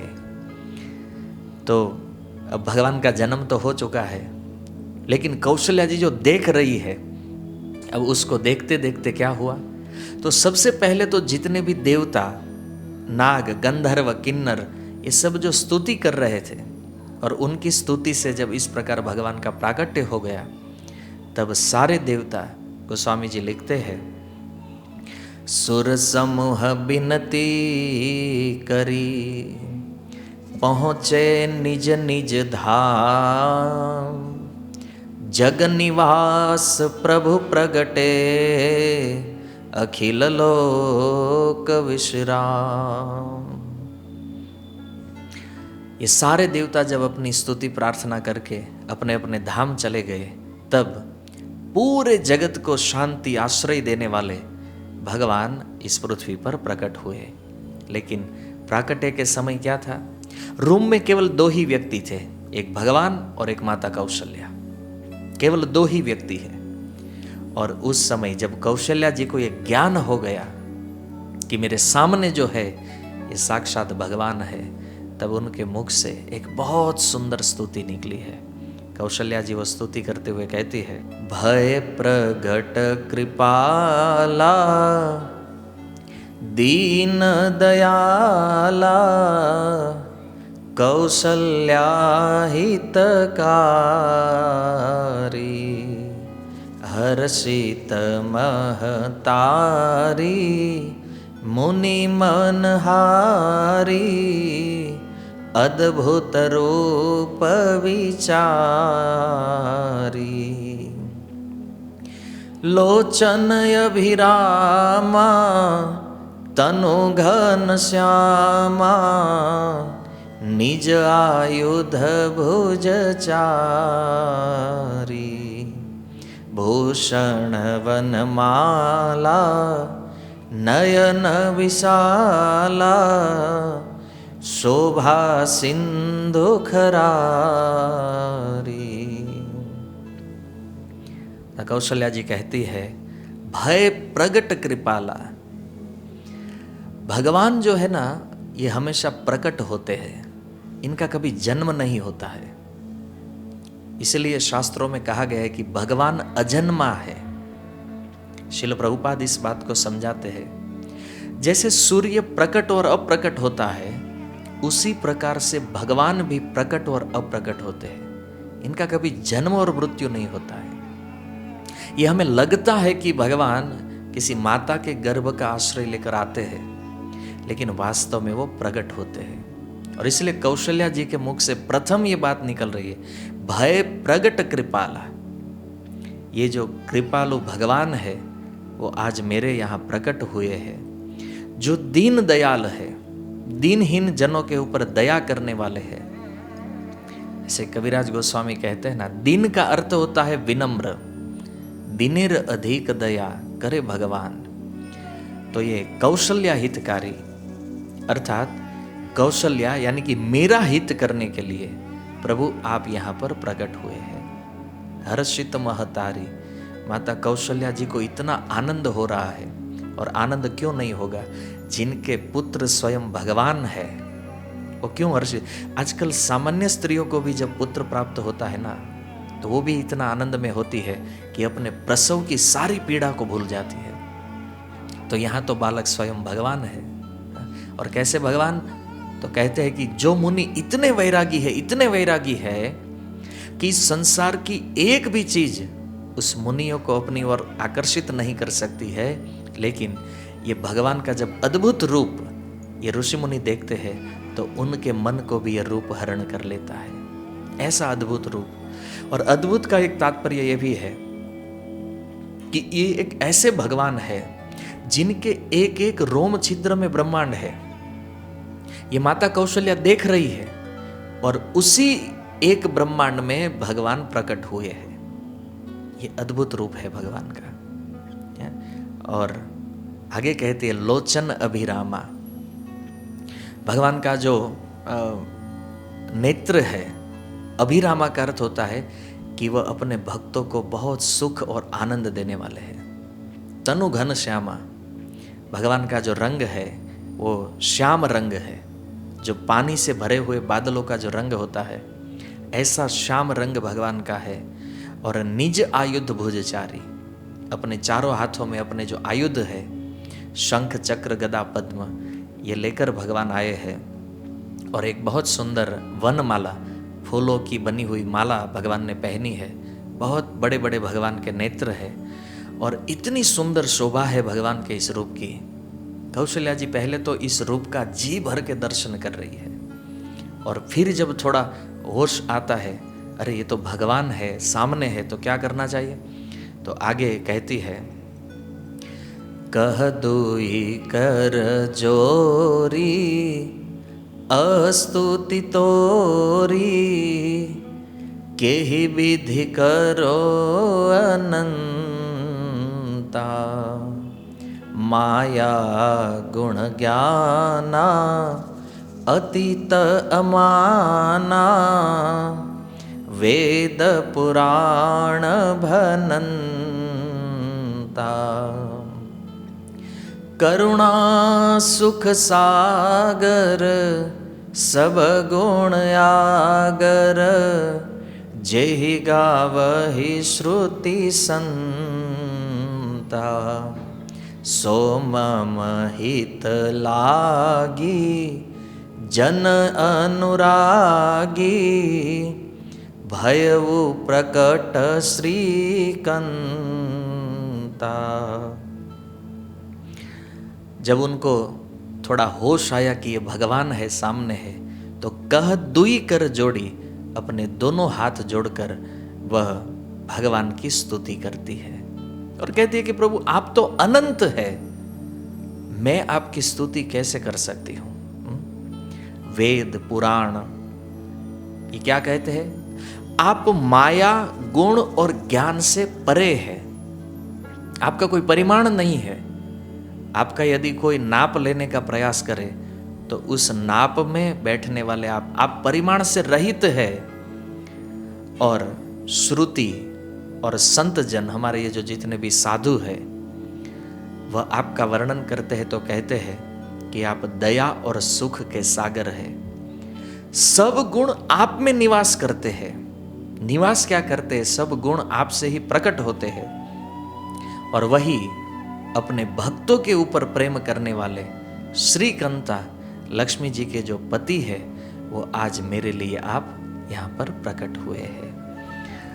और आगे कहती है, ब्रह्मांड निकाया निर्मित माया, रोम रोम प्रतिवेद कहे, ममौर सोवासी यह उपहासी, सुनत धीर मति थिर न रहे।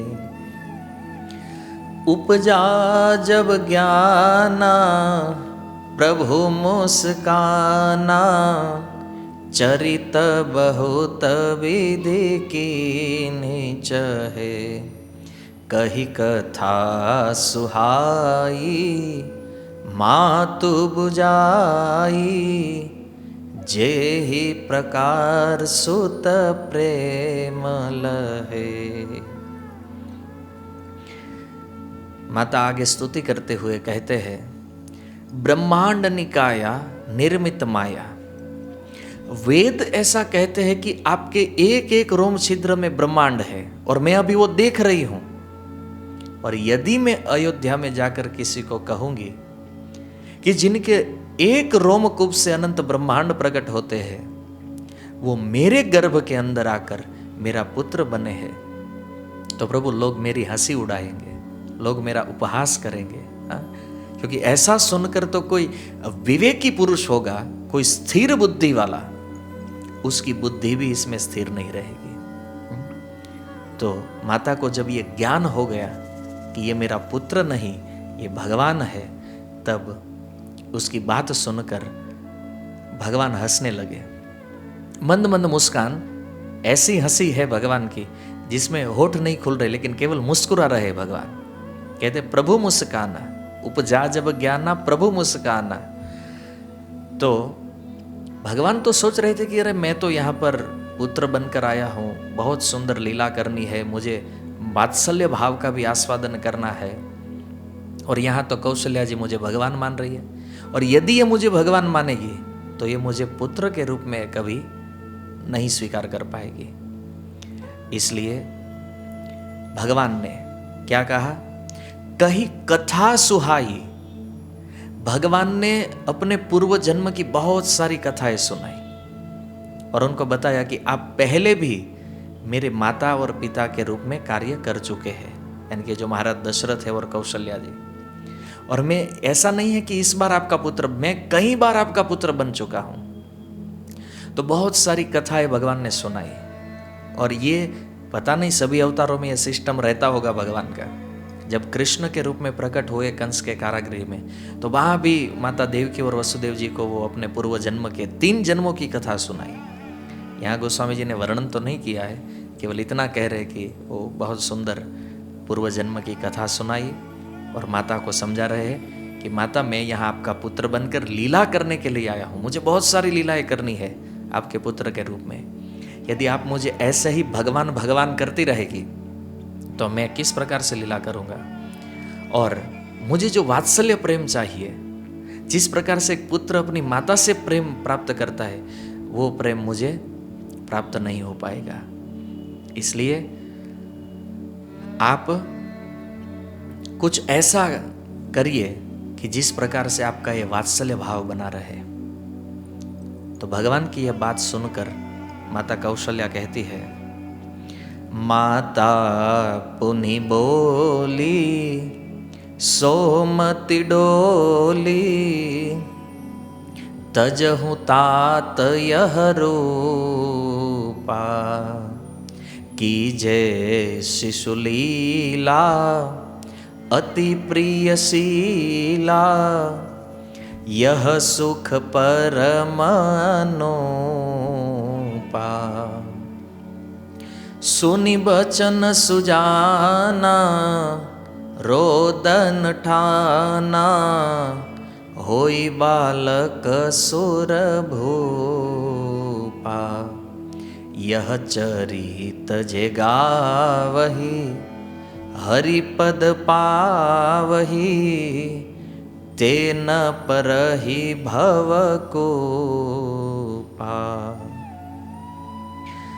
जैसे ही भगवान ने अपनी कथा सुनाई, तब कौशल्या जी की बुद्धि जो है वो फिर से बदल गई, और वह स्तुति करते हुए भगवान को कहती है कि प्रभु, यदि आप पुत्र प्रेम का आस्वादन करना चाहते हैं, वात्सल्य भाव का आस्वादन करना चाहते हैं, तो आप अपना ये जो रूप है ना, इस रूप को त्याग कर दीजिए, ये रूप छोड़ दीजिए, और कीजिए शिशु लीला।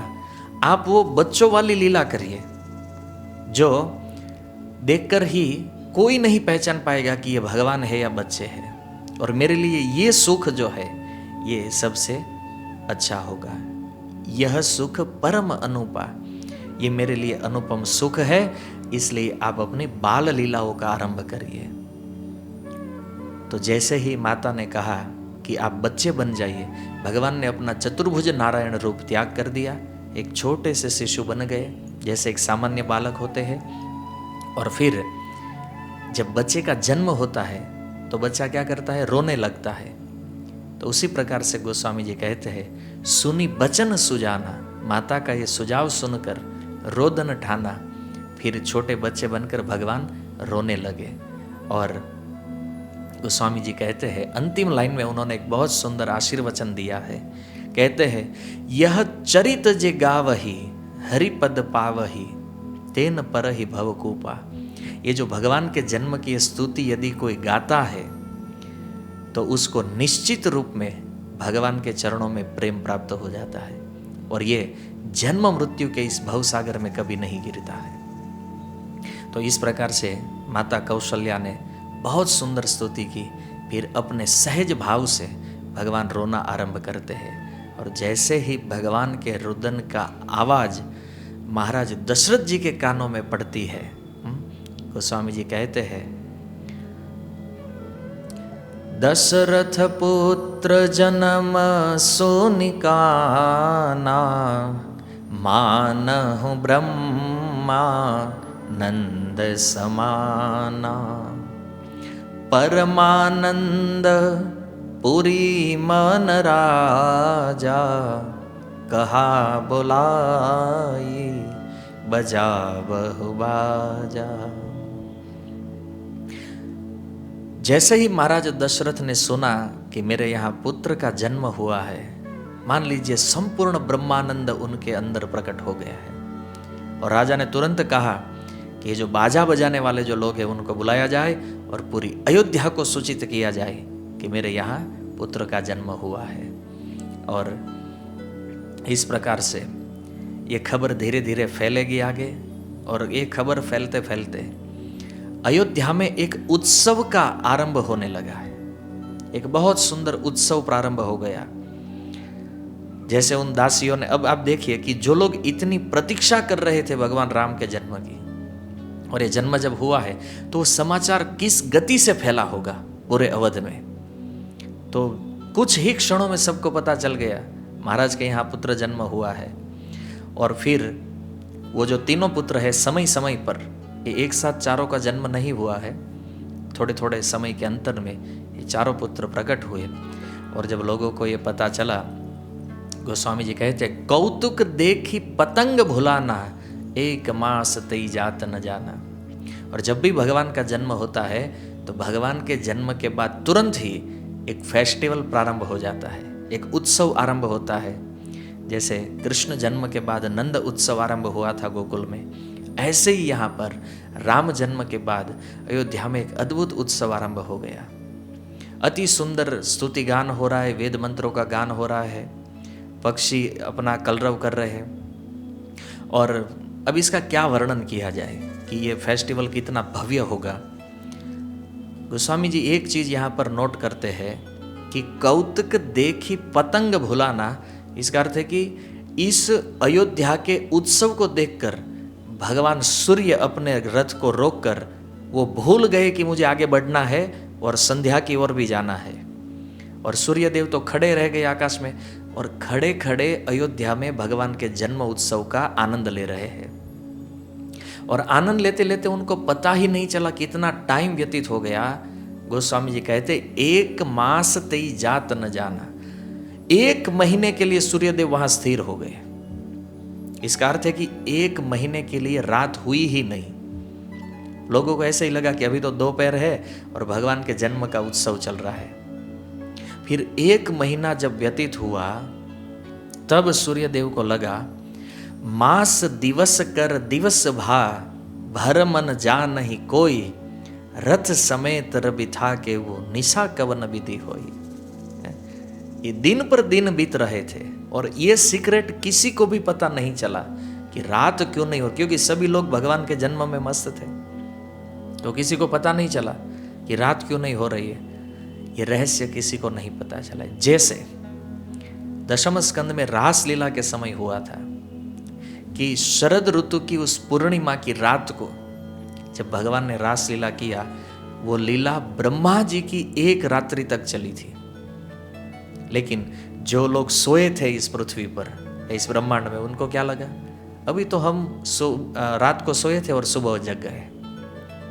वो ब्रह्मा जी की रात्रि के समान समय इस काल को भगवान ने स्थिर कर दिया था।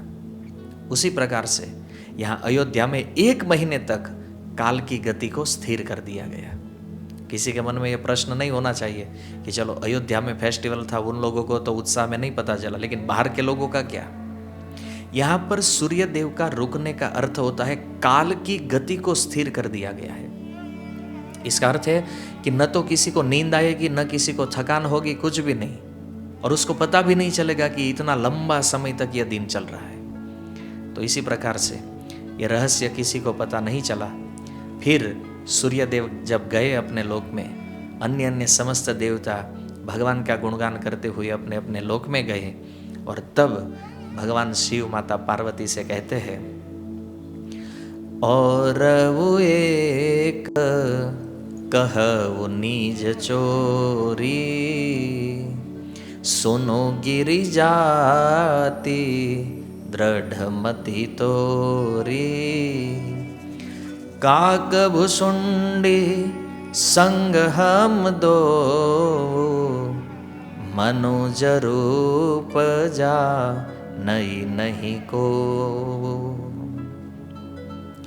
तब भगवान शिव माता पार्वती को कहते हैं इस प्रसंग को सुनाते हुए कि हे गिरिजा, हे पर्वतराज हिमालय की पुत्री, तुम्हारी मति दृढ़ है, लेकिन आज इस लीला में एक और सीक्रेट में प्रकट करना चाहता हूं कि उस उत्सव में भाग लेने के लिए मैं भी गया था और मेरे साथ मेरे परम मित्र काकभूषुंडी जी भी गए थे। और हम दोनों मनुष्य का रूप लेकर गए थे, इसलिए हमें किसी ने पहचाना नहीं और 1 महीने तक हम इस उत्सव में पार्ट लेते रहे। तो ये जो देवी पार्वती है, उनको जब भगवान राम के विषय में ये सीक्रेट पता चला कि वहाँ इतना अच्छा फेस्टिवल हुआ था और ये दोनों गए थे, तो भगवान शिव यहाँ पर कहते हैं कि एक बार राम के विषय में आपको संशय हुआ था और आपको अति दुख प्राप्त हुआ था, लेकिन अब आपकी बुद्धि स्थिर है। देखो इसी चौपाई में कहते हैं, सुनु गिरिजा अति दृढ़ मति तोरी। अभी तुम्हारी मति स्थिर हो चुकी, अभी तुम्हें भगवान में कोई संशय नहीं रहा है। क्यों? क्योंकि एक बार शरीर छोड़ा तो पता चल गया भगवान में संशय नहीं करना चाहिए। सती के रूप में संशय हुआ था, पार्वती जी के शरीर में अब कोई संशय नहीं है, अब बुद्धि स्थिर है। इसलिए मैं ये सीक्रेट आपको बता रहा हूं। तो पार्वती जी ने एक प्रश्न किया कि जब मेरी मति बुद्धि इतनी ही स्थिर है तो मुझे साथ में क्यों नहीं ले गए आप? तो भगवान कहते हैं कि एक तो तुम स्त्री हो, और यदि मैं तुम्हें अयोध्या में लेकर जाता तो तुम अंतपुर में चली जाती, और अंतपुर में जैसे ही तुम प्रवेश करती, भगवान के रूप का जैसे ही दर्शन करती, तुम्हारा ये जो छिपा हुआ वेश है, ये वेश छिपता नहीं। क्यों? क्योंकि भगवान की दृष्टि के सामने कोई भी अविद्या टिकती नहीं है। जैसे पूतना लीला में हुआ था। देखिए ऐसे तो लीलाओं को साथ में देखेंगे ना, तो भागवत की कृष्ण लीला और राम जी की लीला ऐसा लगे दोनों सिमिलर लीलाएं चल रही है। पार्वती जी भी यदि अपना वेश मनुष्य का बनाकर वहां गई होती तो भगवान की दृष्टि पड़ते ही वो वेश नष्ट हो जाता, क्योंकि भगवान के आगे कभी कोई माया अपना स्वरूप नहीं टिका पाती है। ये वेश प्रकट हो जाता, सबको पता चल जाता कि माता पार्वती स्वयं दर्शन के लिए आई है, और इसलिए सभी को पता चल जाता कि माता पार्वती जिनका दर्शन करती है वो कोई सामान्य व्यक्ति तो हो नहीं सकता है, अर्थात कि ये साक्षात भगवान है। ये लोग जान लेते सब। इसलिए हे पार्वती, मैं आपको साथ में नहीं लेकर गया। तो पार्वती जी ने कहा, पर उत्सव में तो स्त्रियों का सबसे ज्यादा काम होता है ना, तो आपको मुझे साथ में लेकर जाना चाहिए, कागभूषणी को क्यों लेकर गए थे आप? तब भगवान शिव कहते हैं, ये कागभूषणी जो है ना, ये राम तत्व का भेदी है, यानी कि राम तत्व के सीक्रेट को जानने वाला व्यक्ति है। और यदि कोई भेदी साथ में होता है ना, तो फिर पूर्णानंद प्राप्त हो जाता है, पूर्ण आनंद आता है। तो माता पार्वती ने पूछा, तो फिर आप मनुष्य रूप से क्यों गए? तो कहते हैं, ऐश्वर्य को छिपाने के लिए। क्योंकि मनुष्य के समाज में जब मनुष्य बनकर जाएंगे ना, तभी तो आनंद आएगा। अब मनुष्य के समाज में देवता बनकर घुसेंगे तो फिर फेस्टिवल का आनंद कैसे ले पाएंगे? तो उसी प्रकार से ये जो पूरा नगर है अयोध्या, उसमें उत्सव का वातावरण था। 1 महीने तक ये फेस्टिवल चला। फिर उसके आगे ये जो चारों भाई हैं, उनके संस्कार और जो भी हमारी वैदिक विधियाँ है, तो वो संस्कार कैसे हुए और वशिष्ठ जी ने किस प्रकार से इन संस्कारों को संपन्न किया, उसकी कथा हम कल सुनेंगे। हरे कृष्णा। शिल प्रभुपाद की जय। निताय गौर प्रेमानंदे। हरि हरि बोल।